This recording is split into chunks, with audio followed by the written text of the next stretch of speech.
Can I welcome you all this afternoon to this event? The Fellowship of Australian Writers Queensland are very pleased to host this event.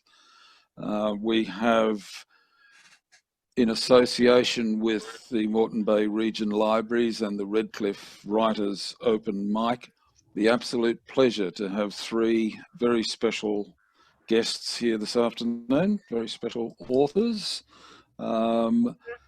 And the fellowship, I would like to simply point out, has, since its beginning in 99 years ago, has always focused on encouraging the connections between writers, readers, and especially supporting the beginning writer. And it gives me great pleasure that we're able to do this with the sorts of technology that we have today.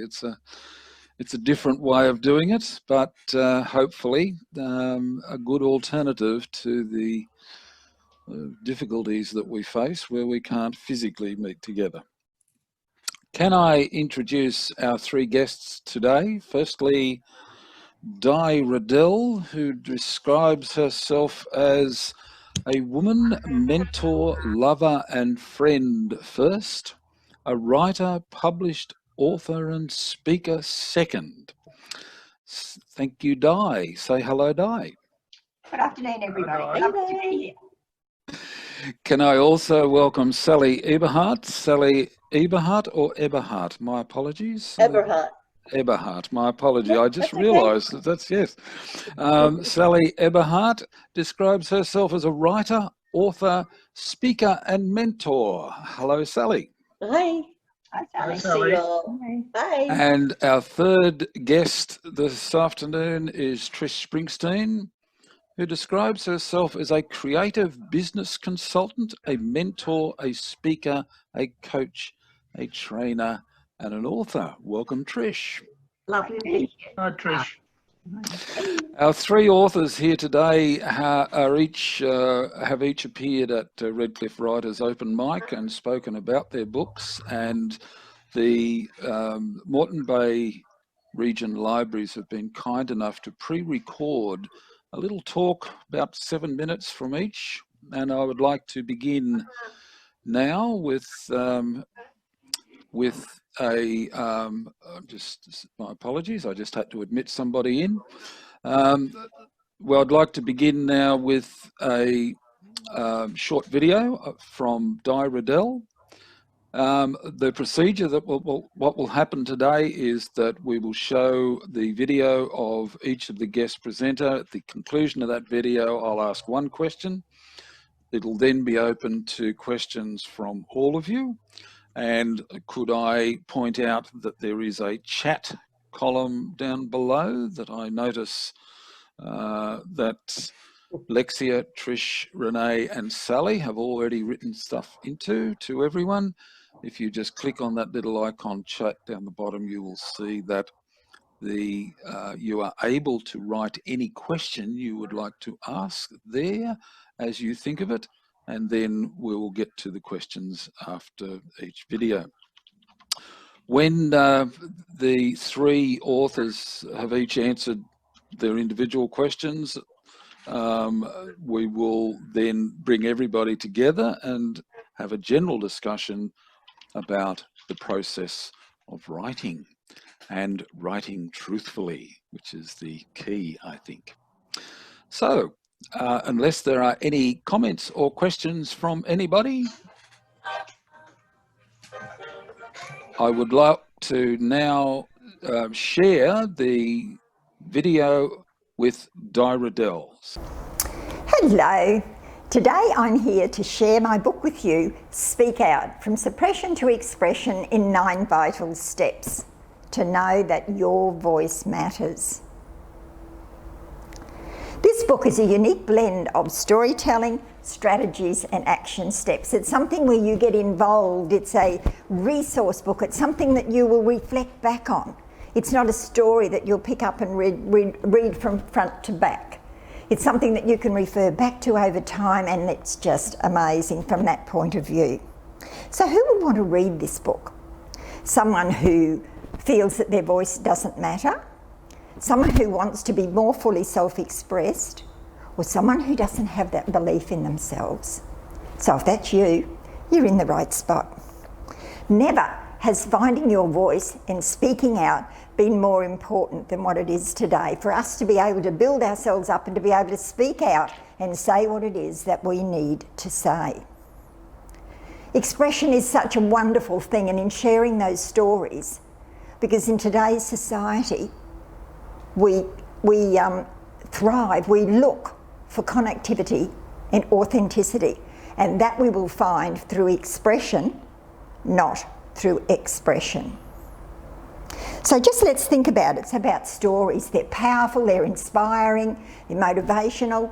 When you hear about something that someone's overcome, when you hear a story about someone who has recovered from something, you think, wow.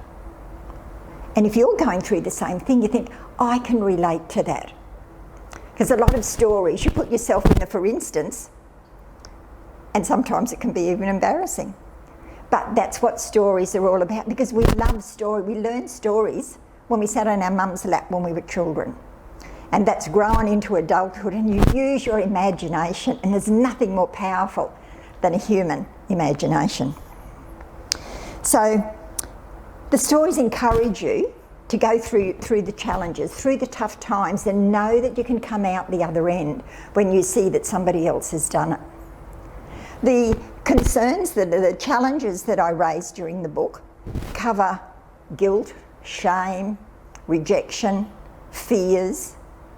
And the skills that you learn include journaling, stepping out, doing exercises, reflecting, looking at yourself and taking action.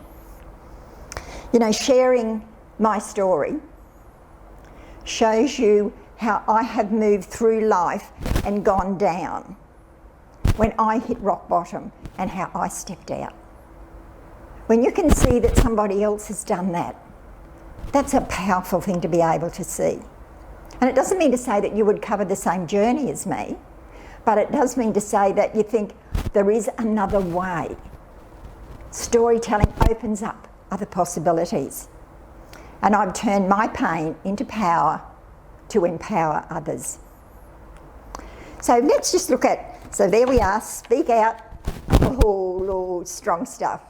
So there are 10 chapters, and just as an example, chapter 1 is about releasing your negative ideas. Now, we get held back by things, we get badly held back by things, and when we can step forward and look with confidence and love at resolving our negative emotions, that's part way, that's a huge way towards stepping forward. And at the end of each chapter, I have a selection of questions, about 5 questions, 3 to 5, where the reader can reflect and think about how it affects them. So, and I call it Just Imagine. So at the end of chapter 1, the Just Imagine is, just imagine how you would feel if you worked through your negative emotions and you came out shining and speaking well. So now let's flick across to chapter 10, which is the last chapter, which is Your Voice is a Gift and a Mirror for Self-Awareness. There we're looking at what's inside us will come out. Looking at the fact that our voice is our human gift. It's the gift that we can give to the world. It's unique to us. And what difference can we make with it? We can look at it and think, what about a legacy? What about what we're passing on to our daughters and our granddaughters? Can we teach them that they're valued, that what they've got to say is important, and to lead the table when respect is no longer being served? So I'd like to have a little reading from the book, and then we're done. In the chapter on From Playing Small to Stepping into a Bigger You, I talk about brave conversations. So brave conversations, they're the one that you have when you don't want to, but you know that you should. In trepidation, you gather your inner strength, feel your fear, and do it anyway. Sometimes those conversations remain within, sometimes they're without. But have you ever noticed that what we think and fear the most often doesn't happen? It becomes almost like an anticlimax. It turns out that it was nowhere near as bad as what we thought. We get so carried away with the fear of speaking that we can't see there could be another option or perhaps a good outcome. So it's story time. When I was nursing in North Queensland, one of the physicians specialised in terrorising the staff. And one afternoon, I made a medication error, and it happened to be his patient. I was horrified, and I cringed at the thought of having to call him and tell him what I had done. It wasn't life-threatening, so I procrastinated for half an hour, and then I thought, oh, what if he comes on evening rounds and I haven't said anything? Skin and hair will fly, and it'll be mine. My hands and voice shook as I called the surgery and waited to be put through to him. When I explained what had happened, he thanked me for calling. He said there were no further orders and he'd be up soon. When he came to the ward, he was pleasant. He sorted out what needed, and it was actually an unclear instruction. But I had wasted the entire afternoon being petrified about having this conversation. What I feared most didn't happen. My honesty in opening up and reporting to him immediately created a space for him to be polite and positive. You see, when you step up, when you dip in to that deep internal courage that you didn't know you had, grab it with both hands and hang on, because there'll be lots of times when you'll need to have a brave conversation. So this isn't the end of the story. This is the end of the book. And through that, you'll be able to step up, make changes, and let your voice shine, because your gift is your human gift. So you die. That was wonderful. Yeah. Di, the thing that I wanted you to expand on a little more was the idea of speaking your truth with grace and power. That whole concept of stepping up, confidence. Do you want to expand on that just a little bit more? It was an excellent story that you just gave us, an example there of what we all feel, that fear of lack of confidence. Absolutely. Thank you. Thanks, Jim. Poise and grace and power. That's what you said to me, grace and power. Yes. I think that we get to speak with grace and power when we get to the point of that quiet, calm confidence where we just know that it's time for our truth and we're prepared to say it. And when we get to that point, somebody will look at you, at me, and say, I want some of what she's got. Because we look at someone today and we make an observation about who and what they are, but we don't know what they've gone through, what their journey has been to become who they are. And growing confidence, and confidence isn't about arrogance like screaming from the rooftops, I'm the greatest. I'm talking about that quiet, calm confidence that comes with an inner knowing when you have that self-belief and self-worth that you can speak your truth.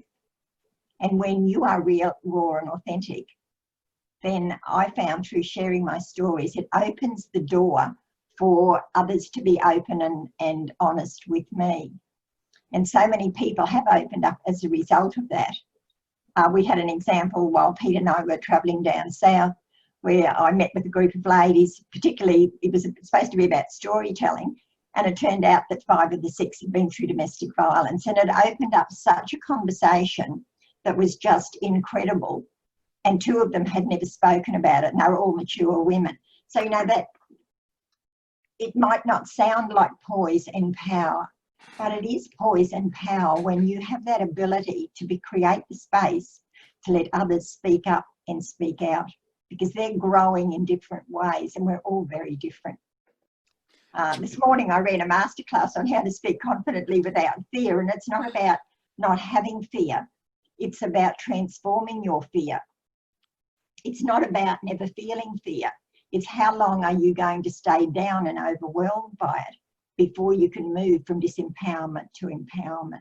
And when you can follow that, that will bring your grace and power, and you'll be able to speak your truth in your way, in your words. It certainly is providing opportunities, isn't it? It's, are there any questions from anybody else? Nobody's written anything, but if you would like, being a smaller group than normal, I've sometimes had larger groups than this. Is there anybody who would like to ask a question? All you have to do is unmute yourself and fire away. No?